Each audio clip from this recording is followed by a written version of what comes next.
Kwan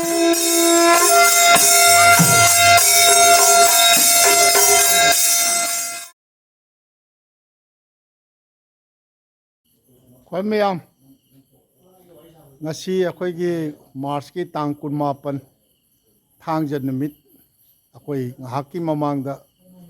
akoi sibaching sibatila da chacharuga akoi lakcharaga aina hojik lepchari basi joragul haidana ahaki handaki Assam khongchat ki nimfu mari suba akoigi khongchat ta thamjagi ba joragul haibadugi aina joragul gi uchabaduda makha lekai si matam thingjin gidana mamjin gidana changjaram dabani makha lekai si achouba sang lambi amada yamna akoigi laibungna chingba kari gari leibani masigi joragul gi manungsida aina lepchari baji hojik numidangi akoigi sandaya chalakpa matung akoi numidang wa akoigi pung mamjil aba matung pung 8 tagadaba minute 30 khakta ngaire aina ngasi Irom haiba akoigi kolupni Iromgi ahan ibungo lei hidraba akoigi Rakkishwor kauba amagi imung manung unajage na changjarakpani ado ai imung manung da changjaraga aina laksabagi pandamji khwaigi mafamda ai thamjanaba honajage ngasi di laioibi garaba akoigi Irom Rakkishwor haiba ahal ibungo sigi imung manung dani ai magi imung manungi masa singni aduga laioibi garaba akoigi 2015 da ahal ibungo akoigi Rakkishwor Irom Rakkishwor joragul makha lekai si 2015 da masagi chahi marfu humdoi habako marfu humdoi surakpada taibang thadok pikre hai ai aina luxury bagi pandam ji khwaigi mafamda akoi macha ibungo sing macha nupa manga ni ado manga si ahum ani madi yaudre akoigi oja vidya khwaigi ahan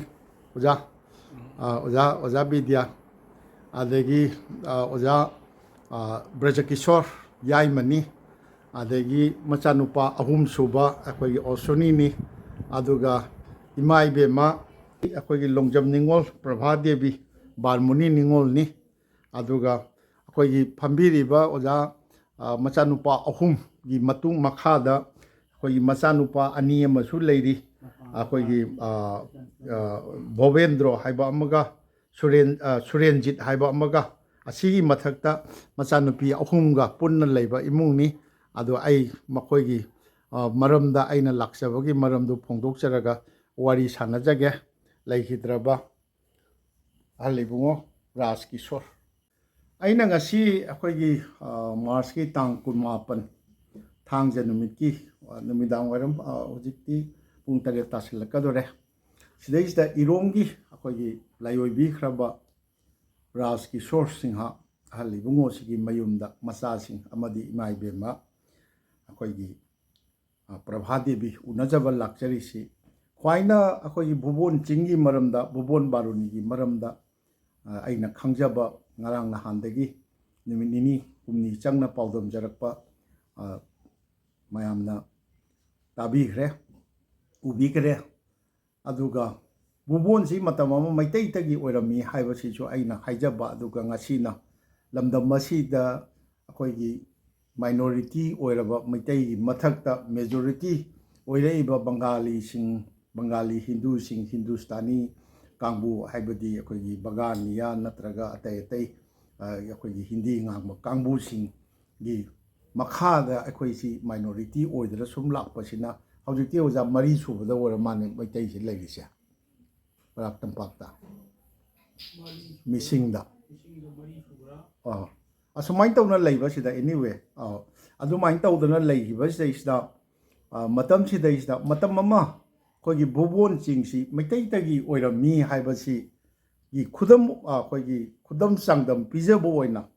leibigi draba mangda lengsin biriba oja vidya ai yet lomdagi phambiriba t-shirt angang lipiriba oja vidya dagi horaga oja vidya oja Brajakishwor adagi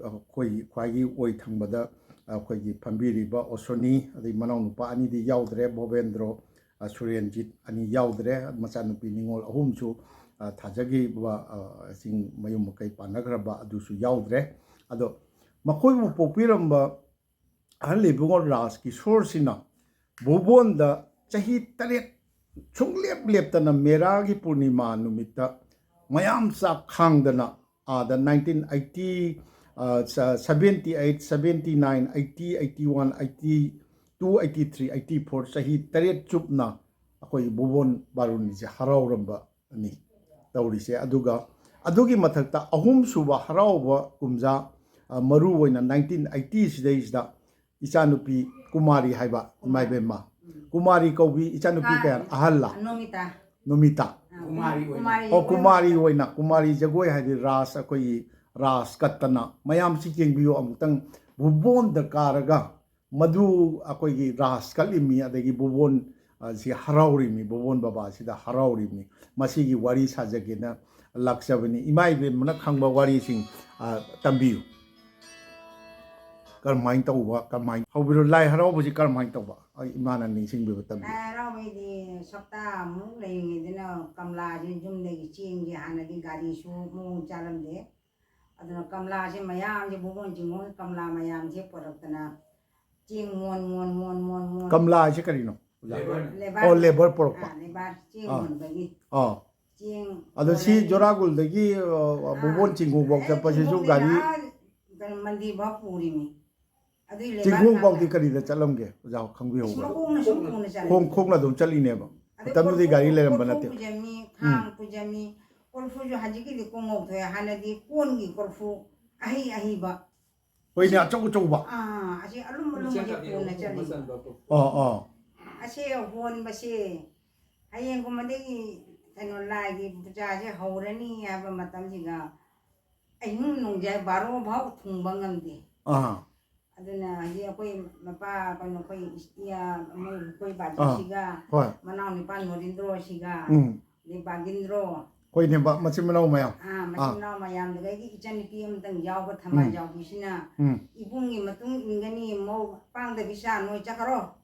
na cha na suje pudana ai koi di ibung na sire sigani ibung na change noi na nak yorakani kamla thadok tana ibung matung inna na koi la kani noi kamla ngai bira no noi chakrowana Nadem dati mai bom mai biga yaw bro ada mai biga lo ni yawri mini puri ba kari sia hana namutian ado ga leiba khotpa di ada kara maina sang bangla do bangla maharaj bodachandra na saramba haidoro matagi bangla do ani forest office we ba amasu leram bro bangla hai sia dura saura poni makha da upa hadna madi mathak to lo ni hikna chana dana Bamun ka puro chalimina bamun puri ni bamun jina chanda bugi jolodho hai ji nei gidre ma puri ni bamun jina singi badi kayam singa ni min singonga kai su jada ba mana khadang chesilla ara ge sing holi chak thongi chak jeli punam ni jahonde dati kano di chak thong budi kadai da thongi matam du da bangla lampak to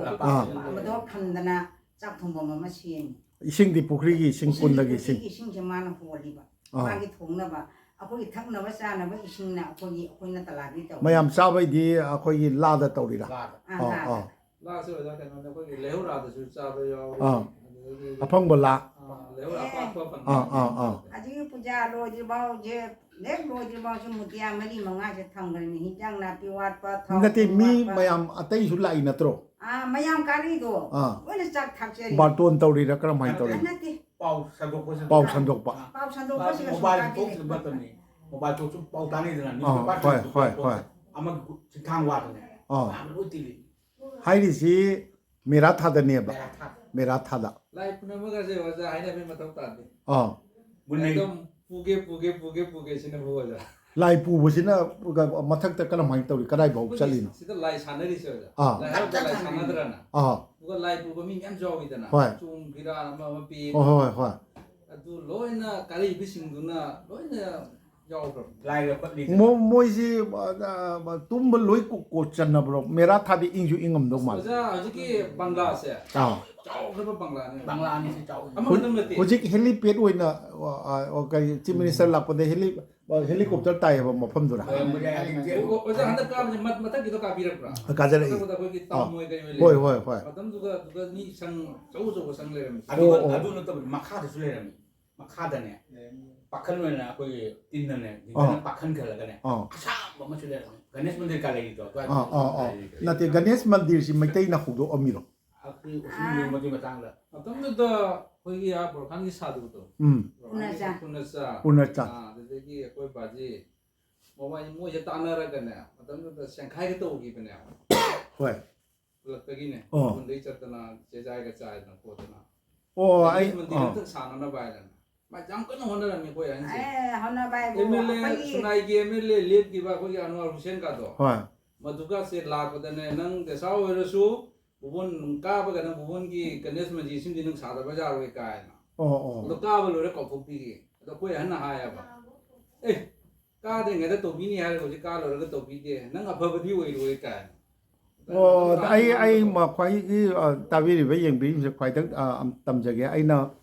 ꯕꯨꯕꯣꯟꯒꯤ ꯍꯟꯗꯛ ꯎꯠꯆꯕꯗꯨꯗ ꯑꯩꯈꯣꯏ ꯒꯅꯦꯁ ꯃꯟꯗꯤꯔꯗꯨ ꯍꯧꯖꯤꯛꯇꯤ ꯌꯥꯝ ꯐꯖꯅ ꯁꯥꯔꯦ ꯃꯌꯥꯡꯁꯤꯡꯅ ꯁꯥꯕ ꯑꯣꯏꯔ ꯃꯥꯜꯂꯦ ꯑꯗꯣ ꯍꯧꯗꯣꯛꯆꯕꯁꯤ ꯀꯩꯅꯣꯅꯤ ꯑꯩꯈꯣꯏꯒꯤ ꯃꯩꯇꯩ ꯄꯨꯔꯅꯆꯥꯟ ꯍꯥꯏꯔꯤꯕ ꯄꯨꯔꯅꯆꯥꯟꯒꯤ ꯀꯩꯅꯣꯁꯤ ꯑꯩꯅ ꯀꯩꯅꯣ ꯇꯧꯕꯅꯤ ꯃꯇꯥꯡ ꯆꯥꯈꯤꯗ꯭ꯔꯦ ꯈꯟꯅ ꯈ꯭ꯋꯥꯏ ꯃꯌꯥꯝꯅ ꯍꯪꯕꯤꯔꯛꯏ ꯑꯩꯈꯣꯏ ꯕꯨꯕꯣꯟ ꯁꯥꯗꯨ ꯕꯕꯥ ꯍꯥꯏꯅ ꯑꯩꯅ ꯅꯤꯂꯃꯅꯤ ꯑꯃ ꯑꯩꯅ ꯋꯥꯔꯤ ꯁꯥꯟꯅꯕ ꯎꯠꯆꯈꯤꯕꯗꯨ ꯃꯥꯁꯤ ꯑꯩꯈꯣꯏꯒꯤ ꯄꯨꯔꯅꯆꯥꯟ ꯁꯥꯙꯨ ꯁꯤꯒꯤ ꯃꯥꯏ ꯃꯪꯐꯝꯗ ꯁꯥꯕꯅꯦ ꯐꯨꯔꯥ ꯃꯆꯥ ꯄꯤꯁꯛ ꯑꯃꯈꯛ ꯂꯩ ꯌꯥꯝꯅ ꯑꯗꯨꯒꯤ ꯃꯅꯤꯡꯗ ꯃꯥ ꯑꯩꯈꯣꯏꯒꯤ ꯁꯪꯇꯞ ꯑꯃ ꯍꯥꯏꯗꯤ ꯆꯨꯝꯅꯒꯤ ꯍꯤꯞꯄ ꯆꯟꯕ ꯈꯛꯀꯤ ꯀꯥ ꯑꯃꯈꯛ ꯃꯥ ꯁꯦꯝꯖꯔꯒ ꯃꯥ ꯂꯩꯍꯧꯕꯅꯤ ꯑꯗꯨꯒ ꯄꯨꯔꯅꯆꯥꯟꯒꯤ ꯀꯩꯅꯣꯁꯤꯒꯤ ꯁꯟꯅ꯭ꯌꯥꯁꯤ ꯄꯨꯔꯅꯆꯥꯟꯒꯤ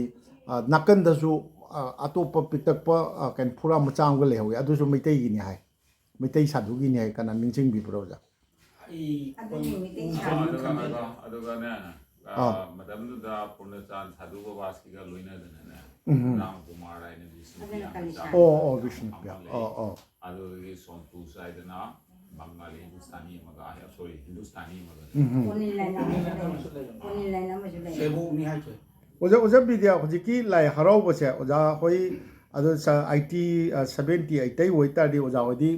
ꯒ꯭ꯌꯥꯟ ꯐꯖꯅ ꯇꯥꯕꯤꯔꯝꯕꯅꯤ ꯑꯩ 1974ꯗ ꯃꯦꯇ꯭ꯔꯤꯛ ꯄꯥꯁ ꯇꯧꯕ ꯑꯗꯨ ꯑꯣꯏꯇꯥꯔꯗꯤ ꯑꯣꯖꯥꯅ ꯈꯪꯕꯤꯕꯗꯣ ꯂꯤꯕꯤꯌꯨ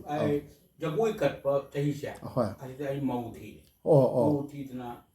ꯏꯅꯥꯎ ꯅꯨꯄꯥꯁꯦ ꯃꯁꯥ ꯉꯝꯍꯧꯗꯦ ꯍꯣꯏ ꯑꯩꯒꯤ ꯃꯧꯗꯨꯅ ꯁꯪꯍꯜꯂꯝꯃꯒꯅꯦ ꯅꯣꯡꯃꯈꯛꯀꯤ ꯖꯒꯣꯏ ꯅꯨꯃꯤꯠꯇꯣ ꯑꯩ ꯕꯨꯕꯣꯟꯗ ꯂꯥꯏ ꯈꯣꯏꯔꯝꯕ ꯆꯠꯂꯤ ꯖꯒꯣꯏ ꯀꯠꯄꯒꯤꯁꯤ ꯀꯔꯝꯍꯥꯏꯅ ꯇꯧꯕꯅꯣ ꯍꯥꯏꯕꯤꯌꯨ ꯖꯒꯣꯏ ꯀꯠꯄꯁꯦ ꯏꯆꯟꯅꯨꯄꯤ ꯃꯝꯗꯣꯞꯀꯁꯨ ꯈꯟꯕ꯭ꯔꯣ ꯄꯨꯔꯥ ꯖꯒꯣꯏ ꯑꯗꯨ ꯕ꯭ꯔꯤꯟꯗꯥ ꯊꯣꯛꯇꯅ ꯀ꯭ꯔꯤꯁꯅ ꯆꯣꯂꯣꯝ ꯇꯧꯗꯅ ꯔꯥꯙꯥ ꯊꯣꯛꯇꯅ ꯆꯞ ꯆꯥꯕ ꯖꯒꯣꯏ ꯃꯌꯥꯝꯁꯤ ꯆꯠꯂꯤꯅꯦꯕ ꯀꯩꯅꯣ ꯃꯤ ꯆꯟꯗꯦ ꯑꯣꯖꯥ ꯃꯤ ꯆꯟꯗꯦꯕ ꯀꯩꯅꯣꯅꯦ ꯁꯅꯥꯔꯩꯅ ꯃꯟꯗꯂꯤ ꯁꯥꯏ ꯑꯉꯛꯄ ꯐꯪꯉꯤꯗ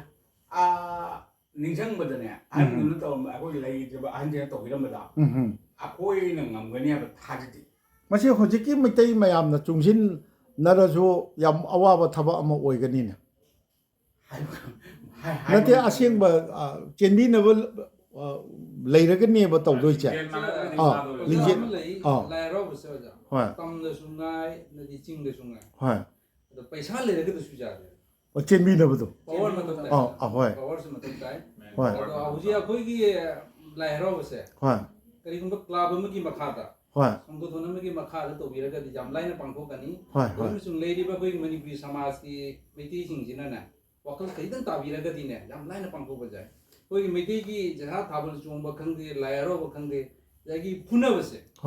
ꯐꯨꯅꯕꯁꯤꯅ ꯑꯩꯈꯣꯏꯒꯤ ꯃꯩꯇꯩꯒꯤ ꯁꯛꯇꯝꯁꯦ ꯅꯣꯡꯃ ꯅꯣꯡꯃꯒꯤ ꯀꯥꯏꯊꯔꯛꯏꯅꯦꯕ ꯃꯥꯅꯤ ꯃꯁꯤꯁꯨ ꯌꯥꯝ ꯑꯔꯨꯕꯅꯤ ꯃꯔꯛꯁꯤꯗ ꯑꯩ ꯈ꯭ꯋꯥꯏꯒꯤ ꯃꯐꯝꯗ ꯑꯃ ꯇꯝꯖꯒꯦ ꯑꯩꯅ ꯕꯨꯕꯣꯟ ꯕꯥꯔꯨꯅꯤꯒꯤ ꯃꯇꯥꯡꯗ ꯇꯝꯖꯕꯗ ꯑꯩꯅ 2006ꯗ ꯂꯥꯛꯆꯕ ꯃꯇꯝꯗꯨꯗ ꯑꯩꯈꯣꯏꯅ ꯉꯔꯥꯡ ꯅꯍꯥꯟ ꯑꯩꯅ ꯎꯠꯆꯕ ꯁꯔꯀꯥꯔꯅ ꯁꯦꯝꯃꯤ ꯍꯥꯏꯕ ꯂꯝꯕꯤꯗꯨ ꯂꯩꯔꯝꯕ ꯅꯠꯇꯦ ꯑꯗꯨꯒ ꯑꯩꯈꯣꯏꯒꯤ ꯆꯤꯡꯗꯅꯦꯕ ꯀꯥꯔꯤꯁꯦ ꯑꯉꯝꯕꯗ ꯑꯩꯈꯣꯏꯒꯤ ꯈꯣꯡ ꯂꯝꯕꯤꯗ ꯀꯥꯕꯅꯤ ꯃꯇꯝꯗꯨꯗ ꯑꯩꯈꯣꯏꯒꯤ ꯖꯣꯔꯥꯒꯨꯜ ꯍꯥꯏꯕꯁꯦ ꯑꯃꯨꯛꯀꯁꯨ ꯄꯟꯖꯒꯦ ꯑꯩꯒꯤ ꯁꯦꯔꯤꯁ ꯑꯩꯒꯤ ꯍꯟꯗꯛꯀꯤ ꯑꯁꯥꯝ ꯈꯣꯡꯆꯠꯀꯤꯁꯤꯗ 94 ꯁꯨꯕꯗ ꯊꯝꯖꯈꯤꯕ ꯖꯣꯔꯥꯒꯨꯜ ꯍꯥꯏꯕ ꯈꯨꯟꯗꯨꯅꯤ ꯈꯨꯟꯗꯨꯒꯤ ꯃꯈꯥ ꯂꯩꯀꯥꯏꯗꯅꯤ ꯑꯩꯅ ꯂꯩꯖꯔꯤꯁꯦ ꯏꯔꯣꯝꯒꯤ ꯏꯃꯨꯡꯗꯅꯤ Iromgi machin manau sing adi imai bem go wari sanajarimni ado matamduda sumnagi single akoigi ahal libungo ngasidi layoi begraba Rakkishwor haibasina ma mathantana sillaga manau nupa anina budi akoigi Norendro haiba Bagindro haiba manau nupa anina di mayambagi damakta matung indana akoigi tengbang biba aduga loinamak akoigi pangal lausing sen thum puthoktana konarambase angakpa mani adu maina aina handak tajabada bobon barunigi umanglai ngaksel lup haibra moi nasu handaki meraji da harau nabagi amma thorang amadi leimane oja adegi oja oja project wari kitang oja na khangbirakpa ahangi wakhal lol kari kari khara habiyo oja kano se ai amuk saktak saba da chitha jahore oja machim manau nupa manga gi ahan oja bidyasi theater activist sama ni ai legidraba marup akoi Indra Babu hoiga su loina birakpa adegi akoigi Dr. Harumba Amarendra gold medalist Jyoti Samrat kasu loina dana video film jo ahanba puthokpi bra jana ai film do actor ni o actor ra hero na ta sorry ikhau lang bu manga lai sa sumai taw dana Cachar gi ahanba video adegi taw mo na direction piraga ai actor oina kumja adegi oja Rakkishwor ji hoje akoigi Assam Manipuri Sahitya Parishad ki akoi CC member oibirimni oja mamang da su oibira abra oja lagi siga term also ahum lak asisu yamna akoigi Manipur mapan gi maru oina Assam da leiriba hekta Manipur gi kala sanskriti amadi lol gi damakta achouba thodang lobiriba khwaidagi chawba thodang lobiriba Assam Manipuri Sahitya Parishad ki chahi lisang sitna akoi thodang yabirakpa isisu yamna maman naidraba thodang lobiriba amani adegi ima ibe masi akoigi kari jananeta haibro lamyan ba kariya arambam akoigi oja legidraba arambam Samarendra niksing loop haibra foundation na su akoigi mana mathum pidana ikai khumnabi khrabi adu bi ima ibe mani aduga oja vidya si kaino sahitya kaino sahitya parishad na kari piba night devotion ju upadi su phangbiraba ojani ado sini taurise ado oja khitang oja na ningsing bibada jagoi ras katpadudi oja Rakkishwor di masangam da na kano tawdre matung haraurakpada oja hoina masa pakhang oina osoni di kharabu piamba piamba yari aduga oja vidya ga oja Rakkishwor di soidana muki kano tawramane ba ahan na sinbibada pamung na sinbada kamai tawbire khitang tabbi lai haraogi matang sidadi yumda jahata di jawi aduga CHINGTHAKTA lai haraodi ainu phawna ai jawi haksang ngamdadana kahaude ade mathanda dum college life ama dum oigiba mapanda like tam leigiba aduna chingba mayam ama yam bare wali se oja vidyadi ai di jengning mandana masang da ba inaute tamamaga ai mawuli sigramaga nang pa je pa na jeng loko sinalamaga nong mak jagoi to bun mi se ai taning man chatti ayamba lai harau bagi ada tholong puna mak ayamba saru jari ai iton sing ti ko na dan ayamba matam dan saru jari masigi paisa asanggo paisa sing si pawung da pubi loi tawri mina mayamba ki chu nusidna hapak kalau kai mo nang traga suna hoi adu gumba kala na tan amani tawida tingda tawba harauba polaba puna musidi mayam kisa jawte tamda harauba si tamda harauba siga ipai masin tamda harau hadi Bhuban Baba na tamda harau pungthu han haiba akoina ngamoy haiba Tinjatare dikhani raga ai harau pungthok ta jaro yadana adumane akoi ahanje ma tinjatare ti chatpa ngamoy yana jungno mang mari ahum katang de mak chatni ada mi gi mangwanda kano kai mo porchadana thaktana nang chakadabani haiba ni na angam makitang hapa podana harau mo kana sumla oi aduna egi adu magi kullum chelo ya haraga imai be mo chaklu wa dan imai be tinjatare she ꯑꯩꯅ ꯃꯀꯣꯛ ꯆꯤꯡꯅ ꯍꯥꯏꯖ ꯈꯣꯠꯆꯅ ꯇꯧꯅ ꯃꯌꯥꯝꯅ ꯍꯔꯥꯎꯕꯤꯗꯅ ꯌꯥꯝꯈ꯭ꯔꯦ ꯑꯗꯣ ꯀꯩꯅꯣ ꯑꯝꯇꯪꯒ ꯍꯪꯖꯒꯦ ꯑꯩꯈꯣꯏꯒꯤ ꯀꯩꯅꯣꯁꯤꯗꯩꯁꯤꯗ ꯍꯔꯥꯎꯕꯁꯤꯗ ꯕꯣꯕꯣꯟ ꯕꯕꯥꯒꯤꯗ ꯑꯥꯗ ꯆꯤꯡꯊꯛꯇ ꯍꯔꯥꯎꯕꯁꯤ ꯕꯣꯕꯣꯟ ꯕꯕꯥꯁꯤ ꯀꯔꯤꯅꯦꯅ ꯈꯟꯕꯤꯔꯒ ꯍꯔꯥꯎꯔꯤꯅꯣ ꯏꯃꯥ ꯏꯕꯦꯝ ꯎꯃꯪ ꯂꯥꯏ ꯁꯦ ꯕꯣꯕꯣꯟ ꯕꯕꯥꯁꯦ ꯕꯥꯔꯨꯅꯤ ꯅꯨꯃꯤꯠꯇꯗꯤ ꯁꯤ ꯃꯍꯥꯗꯦꯕꯅꯦꯅ ꯇꯧꯔꯤ ꯀꯥꯡꯕꯨ ꯑꯃꯅ ꯆꯤꯡꯒꯣꯏ ꯏꯔꯨꯞꯄꯅꯦꯅ ꯂꯥꯛꯏ ꯑꯩꯈꯣꯏꯒꯤ ꯑꯗꯨꯕꯨꯗꯤ ꯃꯥꯏ ꯃꯥꯏ ꯊꯥꯖꯖꯕꯅꯤ ꯑꯗꯣ ꯍꯧꯖꯤꯛ ꯔꯥꯁ ꯀꯠꯂꯤ ꯍꯥꯏꯔꯕꯅꯤꯅ ꯔꯥꯁꯁꯤꯗꯤ ꯑꯃꯨꯛ ꯀꯩꯅꯣꯒꯤꯗ ꯑꯃꯨꯛ ꯆꯪꯁꯤꯜꯂꯛꯑꯦ ꯍꯤꯟꯗꯨꯒꯤ ꯄ꯭ꯔꯁꯊꯥꯗ ꯍꯤꯟꯗꯨꯏꯖꯝ ꯂꯣꯝꯗ ꯑꯗꯣ ꯑꯩꯈꯣꯏꯒꯤ ꯏꯃꯥ ꯏꯕꯦꯝꯃꯗꯤ ꯀꯔꯤ ꯈꯜꯂꯒ ꯃꯇꯝꯁꯤꯗ ꯁꯔꯨꯛ ꯌꯥꯕꯤꯔꯛꯈ꯭ꯔꯤꯅꯣ 이마기 와리 같은가이다. 어제 하이뷰. 아그 한지는 간절한 거지. 부본도 봐요. 아그 부본도 봐 마하대व니 하나 칼라가. 호이. 부자 같더버니. 라이 하라오버니. 아도 이빠도 마뚱에는 이마는 까리 간바. 아이 아도 뭐. 아도 이빠이 마뚱에 좀 있는. 이쁘로 왜 마뚱이 인바두니나. 아도 닮았네 봐. 아도 이자싱수. 이자싱수. 아코이니까 이빠이 마뚱인 말이네. 호이. 바지 마뚱로네 바지네 해 하기들 로프나 구루구루. 아도 하우직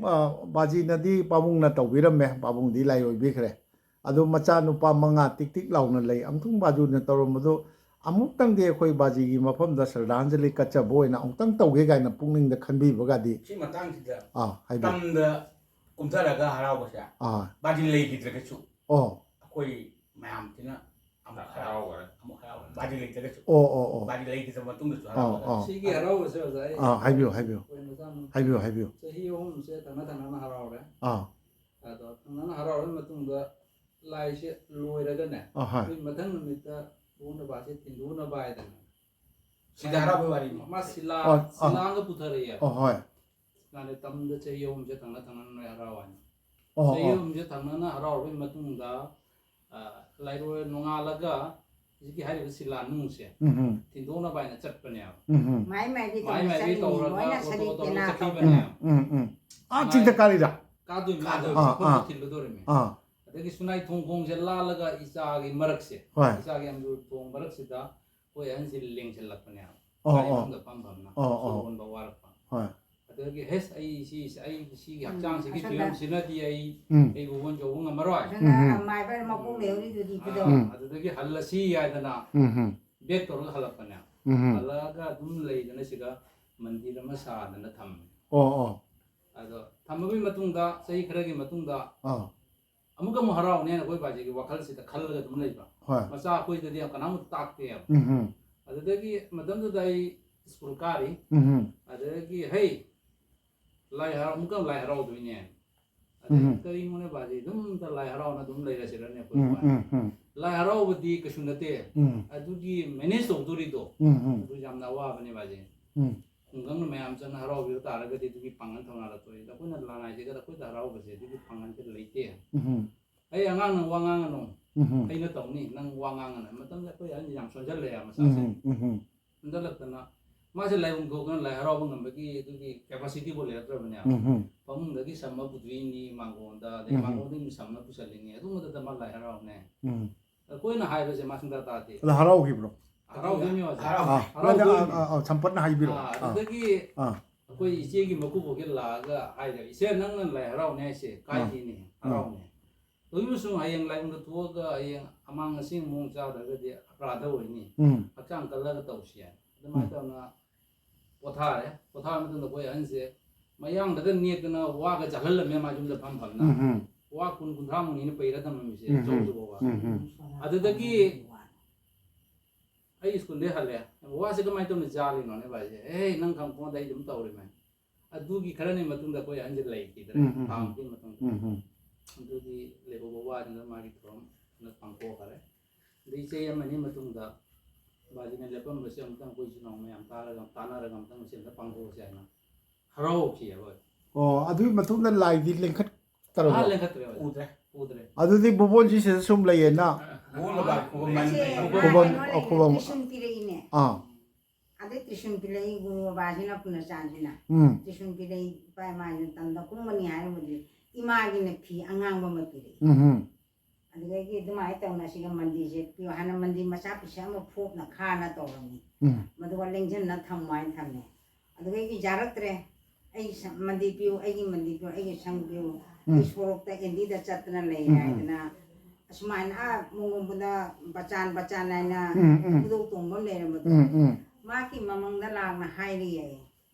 ꯑꯩꯒꯤ ꯃꯟꯗꯤꯔꯁꯦ ꯑꯃ ꯄꯤꯌꯨꯅ ꯍꯥꯏꯌꯣ ꯑꯩ ꯁꯣꯔꯣꯛꯇ ꯆꯠꯇꯅ ꯂꯩꯔꯦ ꯍꯥꯏꯅ ꯍꯥꯏꯗꯅ ꯅꯣꯡꯉꯥꯜꯂ ꯄꯥꯎꯁꯦ ꯍꯥꯏꯔꯛꯄꯅꯦ ꯑꯗꯨꯒ ꯑꯩꯗꯤ ꯃꯟꯗꯤꯔꯁꯦ ꯄꯤꯗꯕ ꯌꯥꯗ꯭ꯔꯦ ꯍꯥꯏꯅ ꯑꯗꯨꯃꯥꯏꯅ ꯇꯧꯅ ꯂꯥꯡꯉꯤ ꯏꯆꯥꯁꯤꯡꯁꯤꯒ ꯇꯥꯟꯅꯅ ꯇꯧꯅꯤ ꯃꯟꯗꯤꯔ ꯃꯆꯥ ꯑꯃ ꯁꯥꯔꯦ ꯑꯗꯩ ꯀꯣꯟꯅ ꯑꯃꯨꯛ ꯍꯧꯖꯤꯛ ꯃꯁꯤꯒ ꯍꯣꯡꯖꯜꯂꯛꯏ ꯂꯥꯏ ꯍꯔꯥꯎꯕꯗꯤ ꯌꯥꯝ ꯋꯥꯏ ꯑꯗ ꯂꯥꯏ ꯍꯔꯥꯎꯕꯁꯦ ꯂꯥꯏ ꯍꯔꯥꯎꯕꯒꯤ ꯑꯃꯥꯏꯕ ꯑꯃꯥꯏꯕꯤꯁꯤ ꯀꯗꯥꯏꯗꯒꯤ ꯁ꯭ꯋꯥꯏꯗꯒꯤ ꯑꯗꯨꯝ ꯁꯤꯟꯕ ꯐꯪꯕ꯭ꯔꯥ ꯅꯠꯇ꯭ꯔꯒ ꯃꯈꯜ ꯃꯊꯦꯜ ꯌꯥꯝꯃꯤ ꯃꯅꯤꯄꯨꯔꯗꯒꯤꯁꯨ ꯂꯥꯛꯄ ꯌꯥꯎꯏ ꯃꯅꯤꯄꯨꯔꯗꯒꯤ ꯍꯧꯖꯤꯛꯗꯒꯤ ꯑꯣꯖꯥ ꯃꯗꯣꯟꯁꯤꯅ ꯍꯔꯥꯎꯕ ꯃꯅꯤꯄꯨꯔ ꯀꯥꯡꯕꯨꯁꯨ ꯌꯥꯎꯋꯤ ꯃꯥꯒꯤ ꯂꯣꯏꯅꯕ ꯃꯥꯏꯕ ꯑꯗꯒꯤ ꯃꯥꯏꯕꯤ ꯅꯨꯄꯥ ꯃꯥꯏꯕꯤ ꯅꯨꯄꯥ ꯃꯥꯏꯕꯤ ꯀꯩꯅꯣꯒꯤ ꯕꯣꯟ ꯕꯥꯔꯅꯤ ꯃꯊꯛꯇ ꯍꯔꯥꯎꯔꯕ ꯁꯤꯗ ꯂꯥꯛꯑꯦ ꯇꯝꯗ ꯍꯔꯥꯎꯕꯗꯅꯤ ꯇꯝꯗ ꯍꯔꯥꯎꯕ ꯍꯧꯖꯤꯛ ꯃꯥꯏꯕꯤ ꯖꯤꯔꯤꯒꯤ ꯃꯅꯤꯄꯨꯔꯤꯒ ꯍꯥꯏꯗꯣ ꯆꯤꯡꯗꯗꯤꯅꯦ ꯃꯥꯙꯕꯤ ꯄꯥꯔꯇꯤ ꯑꯗꯒꯤ ꯆꯍꯤ ꯈꯔ ꯀ꯭ꯔꯤꯁꯅ ꯃꯗꯣꯟꯁꯨ ꯆꯤꯡꯗ ꯍꯔꯥꯎꯔꯝꯕ ꯌꯥꯎꯗ꯭ꯔꯅꯤ ꯌꯥꯎꯏ ꯃꯗꯣꯟ ꯆꯤꯡꯗ ꯍꯔꯥꯎꯗꯦ ꯃꯥꯏ ꯆꯪꯅꯣꯟ ꯈꯛꯇꯅꯤ ꯃꯃꯩ ꯑꯗ ꯀꯩꯅꯣꯒꯤ 1980ꯗ ꯔꯥꯁ ꯀꯠꯂꯤꯁꯦ ꯕꯨꯕꯣꯟ ꯃꯊꯛꯇ ꯁꯤꯒꯤ ꯄꯣꯂꯣꯏ ꯁꯝꯄꯣꯠ ꯀꯀꯥꯗꯤ ꯁ꯭ꯋꯥꯏꯗꯒꯤ ꯂꯣꯏ ꯐꯪꯕ꯭ꯔꯥ ꯑꯗꯨ ꯅꯠꯇꯦ ꯁ꯭ꯋꯥꯏꯗ ꯀꯁꯥꯔꯗ ꯂꯣꯏ ꯐꯪꯕ꯭ꯔꯥ ꯆꯥꯟꯄꯨꯔꯗ ꯂꯩ ꯅꯨꯡꯉꯥꯏ ꯁꯤꯅꯤ ꯑꯩꯅ ꯈ꯭ꯋꯥꯏꯒꯤ ꯃꯐꯝꯗ ꯇꯝꯖꯅꯤꯡꯕꯁꯦ ꯑꯩꯈꯣꯏꯒꯤ ꯍꯥꯏꯕꯤꯌꯨ ꯂꯥꯏ ꯍꯔꯥꯎꯕꯗꯅꯦ ꯄꯥꯟꯅꯕꯁꯦ ꯍꯣꯏ ꯍꯥꯏꯗꯤ ꯍꯔꯥꯎꯕꯗꯤ ꯄꯩꯁా ꯄꯨꯊꯣꯛꯑꯒ ꯌꯥꯔꯦ ꯍꯔꯥꯎꯔꯦ ꯍꯣꯏ ꯃꯌꯥꯝ ꯄꯥꯟꯅꯗꯣꯔꯤꯁꯦ ꯍꯣꯏ ꯁꯤ ꯌꯥꯝ ꯃꯊꯧ ꯇꯥꯏ ꯃꯗꯨ ꯕꯕꯥ ꯄꯥꯕꯨꯡꯅ ꯀꯔꯝꯍꯥꯏꯅ ꯁꯤꯟꯕꯤꯔꯝꯒꯦ ꯑꯗꯨꯗꯤ ꯃꯆꯥꯁꯤꯡꯗ ꯁꯤꯟꯅꯔꯤꯕ ꯅꯣꯏ ꯂꯥꯡꯍꯜꯂꯛꯄ ꯌꯥꯗꯦ ꯑꯃ ꯇꯧꯍꯟꯕ ꯌꯥꯗꯦ ꯑꯃ ꯑꯗꯨꯃꯥꯏꯅ ꯋꯥꯔꯛ ꯋꯥꯇꯦꯝꯗꯅꯦ ꯌꯥꯝ ꯋꯥꯅ ꯍꯣꯠꯅꯗꯅ ꯃꯔꯝ ꯃꯇꯝꯁꯤꯒꯤ ꯅꯍꯥꯔꯣꯜꯒꯤ ꯆꯩꯊꯦꯡꯅꯤꯗꯅ ꯃꯌꯥꯝ ꯍꯣꯏ ꯍꯣꯏ ꯇꯥꯕꯗ ꯑꯗꯨꯝ ꯄꯨꯛꯅꯤꯡ ꯅꯨꯡꯁꯤꯡ ꯑꯣꯏꯅꯅꯕ ꯍꯥꯏꯖꯕ ꯍꯣꯏ ꯍꯣꯏ ꯌꯥꯝ ꯋꯥꯅ ꯀꯟꯇ꯭ꯔꯣꯜ ꯇꯧꯗꯣꯏꯅꯤ ꯃꯥꯗꯤ ꯂꯥꯏꯕꯨꯡꯗ ꯐꯝꯃꯤꯗꯣ ꯂꯦꯡꯗ꯭ꯔꯕꯅꯤ ꯀꯔꯤꯒꯨꯝꯕ ꯃꯤꯅ ꯇꯧꯔꯛꯄ ꯌꯥꯄꯣꯟꯇꯦ ꯃꯥꯏ ꯃꯥꯏꯕꯤ ꯁꯣꯟꯗ ꯊꯣꯛꯂꯛꯑꯦ ꯍꯣꯏ ꯂꯥꯏ ꯄꯨꯅꯕ ꯃꯤ ꯄꯨꯊꯣꯔꯛꯑꯣ ꯍꯥꯏꯔꯦ ꯃꯇꯝꯗꯨꯗ ꯑꯩꯅ ꯑꯁꯤꯒꯤ ꯅꯨꯃꯤꯠꯁꯦ ꯃꯉꯥꯅꯤ ꯆꯟꯕꯁꯦ ꯃꯪꯒꯣꯜꯄꯨꯔꯒꯤ ꯅꯍꯥꯔꯣꯟ ꯂꯩꯁꯥꯕꯤꯁꯤꯡꯅ ꯄꯨꯕꯤꯌꯨ ꯍꯥꯟꯅꯗꯒꯤ ꯋꯥꯃꯪ ꯆꯥꯔꯒ ꯊꯝꯃꯦ ꯃꯣꯏ ꯂꯣꯏ ꯀꯥꯔꯛꯀꯗꯣꯏꯃꯤꯅ ꯂꯥꯏ ꯄꯨꯕꯒꯤ ꯂꯥꯏ ꯁꯥꯟꯅꯕ ꯂꯥꯛꯇꯣꯔꯤꯅꯦ ꯁꯤꯒꯤ ꯅꯠꯇꯦ ꯑꯩꯅ ꯕꯨꯕꯣꯟꯒꯤ ꯋꯥꯔꯤꯅꯦ ꯕꯨꯕꯣꯟꯒꯤꯗꯤ ꯑꯣꯖꯥ ꯍꯥꯏꯅꯕꯒꯤ ꯃꯊꯧ ꯇꯥꯗꯦ ꯃꯨꯟꯅꯩꯌꯦꯕ ꯃꯌꯥꯝꯁꯤ ꯂꯥꯛꯏꯅꯦꯕ ꯃꯥꯏꯀꯩꯗꯒꯤ ꯁꯤꯅꯤ ꯑꯩꯅ ꯈ꯭ꯋꯥꯏꯒꯤ ꯃꯐꯝꯗ ꯃꯩꯇꯩꯒꯤ ꯏꯁꯄꯤꯔꯤꯠꯇꯨꯅꯤ ꯑꯩ ꯍꯧꯖꯤꯛ ꯂꯥꯏ ꯍꯔꯥꯎꯕ ꯌꯥꯝꯅ ꯕꯨꯕꯣꯟ ꯃꯊꯛꯇ ꯍꯔꯥꯎꯕ ꯀꯩꯗꯧꯕ ꯑꯩꯈꯣꯏꯒꯤ ꯌꯥꯝꯅ ꯑꯗꯨ ꯑꯐꯕꯅꯤ ꯑꯗꯨꯅꯤ ꯍꯥꯏꯕꯗꯨꯗꯤ ꯑꯩꯒꯤ ꯔꯥꯏ ꯅꯠꯆꯗꯦ ꯃꯇꯝ ꯑꯃꯗ ꯕꯨꯕꯣꯟꯁꯤ ꯃꯩꯇꯩꯗꯒꯤ ꯑꯣꯏꯅ ꯂꯩꯔꯝꯃꯤ ꯍꯥꯏꯕꯁꯤꯃ ꯌꯥꯝ ꯃꯌꯦꯛ ꯁꯦꯡꯅ ꯑꯩ ꯊꯝꯖꯅꯤꯡꯉꯤ ꯑꯗꯨꯅ ꯃꯇꯝ ꯑꯃꯗ ꯃꯩꯇꯩꯒꯤ ꯏꯁꯄꯤꯔꯤꯠꯇ ꯕꯨꯕꯣꯟꯒꯤ ꯆꯤꯡꯊꯛꯇ ꯆꯍꯤ 8 ꯆꯨꯞꯅ ꯂꯥꯏ ꯍꯔꯥꯎꯕ ꯃꯦꯔꯥ ꯊꯥꯗ ꯑꯗꯨꯒ ꯑꯩꯈꯣꯏꯒꯤ ꯖꯒꯣꯏ ꯔꯥꯁ 3ꯂꯛ ꯁꯨꯕ ꯆꯥꯛꯀꯨꯝ 1980ꯗ ꯖꯒꯣꯏ ꯔꯥꯁꯁꯨ ꯀꯠꯇꯅ ꯃꯩꯇꯩꯒꯤꯗꯤ ꯂꯥꯛꯅꯕ ꯂꯥꯏ ꯍꯔꯥꯎꯕꯒꯤ ꯂꯥꯏ ꯄꯨꯕꯤꯅꯕ ꯃꯤꯒꯁꯤ ꯃꯨꯟꯅꯩ ꯍꯥꯏꯕꯁꯦ ꯃꯁꯤꯈꯛ ꯃꯗꯨꯒꯨꯝꯕ ꯏꯁꯄꯤꯔꯤꯠꯁꯦ ꯑꯩꯈꯣꯏꯒꯤ ꯍꯧꯖꯤꯛꯀꯤ ꯃꯇꯝꯗ ꯂꯩꯔꯤꯕ ꯉꯁꯤꯒꯤ ꯃꯅꯤꯄꯨꯔꯗ ꯂꯩꯕ ꯑꯣꯏꯁꯅꯨ ꯃꯅꯤꯄꯨꯔꯒꯤ ꯃꯄꯥꯟꯗ ꯂꯩꯕ ꯑꯣꯏꯁꯅꯨ ꯃꯩꯇꯩꯁꯤꯡꯗ ꯑꯩꯈꯣꯏ ꯃꯩꯇꯩꯒꯤ ꯍꯥꯏꯕ ꯍꯤꯟꯗꯨ ꯑꯣꯏꯒꯦꯔꯥ ꯃꯩꯇꯩ ꯑꯣꯏꯒꯦꯔꯥ ꯕꯥꯃꯣꯟ ꯑꯣꯏꯒꯦꯔꯥ ꯑꯩꯈꯣꯏ ꯃꯩꯇꯩꯒꯤ ꯍꯥꯏꯕ ꯏꯁꯄꯤꯔꯤꯠꯁꯤ ꯑꯄꯨꯟꯕꯒꯤ ꯏꯁꯄꯤꯔꯤꯠꯁꯤ ꯑꯩꯈꯣꯏ ꯁꯥꯒꯠꯃꯤꯟꯅꯕ ꯑꯃ ꯆꯪꯉꯤ ꯃꯊꯧ ꯇꯥꯏ ꯑꯁꯨꯝꯕ ꯅꯠꯇꯕ ꯇꯥꯔꯒꯗꯤ ꯑꯩꯈꯣꯏꯒꯤ ꯃꯐꯝ ꯉꯁꯤ ꯃꯅꯤꯄꯨꯔꯗ ꯊꯥꯡꯖꯤꯡ ꯆꯤꯡꯕꯨ ꯊꯥꯡꯇꯤꯡ ꯑꯣꯟꯊꯣꯛꯑꯝꯃꯤ ꯍꯥꯏꯕ ꯀ꯭ꯔꯣꯁ ꯆꯨꯡꯁꯤꯜꯂꯛꯄꯅꯆꯤꯡꯕ ꯀꯧꯕ꯭ꯔꯨ ꯆꯤꯡꯗ ꯑꯩꯈꯣꯏꯅ ꯀꯥꯕ ꯉꯝꯁꯤꯜꯂꯛꯇꯕ ꯁꯨꯒꯨꯝꯕ ꯀꯌꯥꯁꯦ ꯑꯩꯈꯣꯏꯒꯤ ꯃꯄꯥꯟ ꯂꯝꯗꯁꯨ ꯂꯩꯔꯤꯕ ꯃꯅꯤꯄꯨꯔꯒ ꯁꯥꯒꯣꯟꯅꯅ ꯃꯩꯇꯩꯒ ꯁꯥꯒꯣꯟꯅꯅ ꯂꯥꯛꯄ ꯃꯐꯝ ꯀꯌꯥꯁꯦ ꯃꯨꯠꯁꯤꯜꯂꯛꯀꯅꯤ ꯍꯥꯏꯕꯒꯤ ꯑꯩ ꯊꯥꯖꯖꯕ ꯑꯩꯒꯤ ꯊꯃꯣꯏꯗ ꯐꯥꯎꯖꯩ ꯑꯀꯤꯕ ꯂꯩꯖꯩ ꯃꯁꯤ ꯃꯔꯨꯑꯣꯏꯅ ꯍꯧꯔꯛꯏꯕ ꯃꯩꯇꯩ ꯅꯍꯥꯔꯣꯜꯁꯤꯡꯗ ꯑꯩ ꯈꯪꯍꯟꯖꯅꯤꯡꯉꯤ ꯃꯁꯤ ꯊꯣꯛꯇꯅꯕ ꯑꯩꯈꯣꯏ ꯑꯃꯠꯇ ꯑꯣꯏꯅ ꯅꯨꯡꯁꯤ ꯆꯥꯟꯅꯕꯒꯤ ꯂꯤꯄꯨꯟ ꯑꯃꯅ ꯄꯨꯟꯃꯤꯟꯅꯔꯦꯒ ꯍꯤꯟꯗꯨꯅꯤ ꯃꯩꯇꯩꯅꯤ ꯍꯥꯏꯕ ꯑꯃꯔꯣꯝꯗ ꯆꯠꯈ꯭ꯔꯦ ꯍꯧꯖꯤꯛꯀꯤ ꯃꯇꯝꯗꯗꯤ ꯃꯤꯇꯩ ꯑꯣꯏꯔꯒꯅ ꯍꯤꯟꯗꯨ ꯅꯠꯇꯕ ꯃꯩꯇꯩ ꯑꯣꯏꯔꯒꯅ ꯍꯤꯟꯗꯨ ꯑꯣꯏꯕꯒꯤ ꯃꯑꯣꯡ ꯑꯃꯁꯨ ꯄꯨꯁꯤꯜꯂꯛꯄꯗꯧꯅ ꯁꯨꯝꯕ ꯌꯥꯝ ꯅꯣꯛꯅꯤꯡꯕ ꯇꯧꯐꯝ ꯊꯣꯛꯇꯕ ꯀꯌꯥ ꯑꯃ ꯁꯨꯝꯕꯁꯤ ꯊꯣꯛꯇꯅ ꯍꯣꯠꯅꯃꯤꯟꯅꯕ ꯑꯃ ꯆꯪꯉꯤ ꯍꯥꯏꯕꯁꯤ ꯑꯩ ꯊꯝꯖꯅꯤꯡꯕꯅꯤ ꯃꯗꯨꯒꯤꯗꯃꯛꯇ ꯑꯩ ꯊꯑꯣꯏꯅ ꯕꯨꯕꯣꯟ ꯍꯥꯏꯔꯤꯕ ꯉꯁꯤꯃꯛꯁꯨ ꯌꯥꯝ ꯋꯥꯅ ꯃꯌꯥꯝꯅ ꯍꯔꯥꯎꯕ ꯃꯥꯒꯤ ꯂꯩꯐꯝꯗꯨꯗ ꯊꯥꯖꯕ ꯃꯩꯇꯩꯒꯤ ꯏꯁꯄꯤꯔꯤꯠꯇꯨꯗ ꯊꯥꯖꯗꯅ ꯉꯝꯈ꯭ꯔꯕ ꯆꯤꯡ 3000 ꯐꯤꯠꯇꯨ ꯑꯋꯥꯕ ꯀꯌꯥ ꯈꯥꯡꯗꯅ ꯀꯥꯟꯅꯔꯤꯕ ꯃꯐꯝꯗꯨꯗ ꯆꯠꯂꯒ ꯂꯥꯏ ꯍꯔꯥꯎꯕ ꯆꯍꯤ 8 ꯆꯨꯞꯅ ꯃꯦꯔꯥ ꯊꯥꯗ ꯂꯥꯏ ꯍꯔꯥꯎꯔꯛꯄ ꯖꯒꯣꯏ ꯔꯥꯁ ꯀꯠꯂꯛꯄ ꯍꯥꯏꯁꯦ ꯐꯥꯒꯤꯒꯤ ꯋꯥ ꯅꯠꯇꯦ ꯑꯗꯨꯒꯨꯝꯕ ꯏꯁꯄꯤꯔꯤꯠꯇꯣ ꯑꯩꯈꯣꯏ jagoi ras mak kaludragasu lai mak haraudragasu adumbai spirit tu akoi hojiksu maikai gi thona lingjel du ai lehanbam thoi spirit thamjaningi aduga yamna nungai jaba mana nahan akoi gi lai bobon baruni loisalakpa numita lai committee gi maikai degi inau Dr. Harom Bomraj panina handaki laiba mera tha sidaisda bobon chingthakta lai haraogani haba wafam thambigi madu na achumbo oitagadi madu soidana pangthokpi basu oisano madu gi damakta maikai kya mating su soidana pangbirakani na thajai thajajaba ai thamjai aduga loinana ngasigi aina iromgi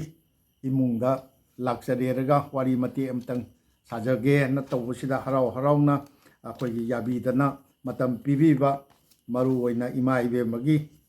longjam ningo prabha devi ima ibe ma akogi gi macha ching akogi oja vidya Rakkishwor osoni aduga ngasigi mafam sidadi yaudaba bovendro sorenjit akoi makoi imung manungi machin manau amadi ima ibe mabu ai manindra konsam imphal dagi laksaba aihakna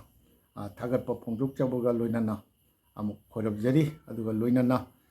tabiriba yengbiriba khwaigi mafamdasu mahusagum sanathongi manindra konsam aihakna nolukjari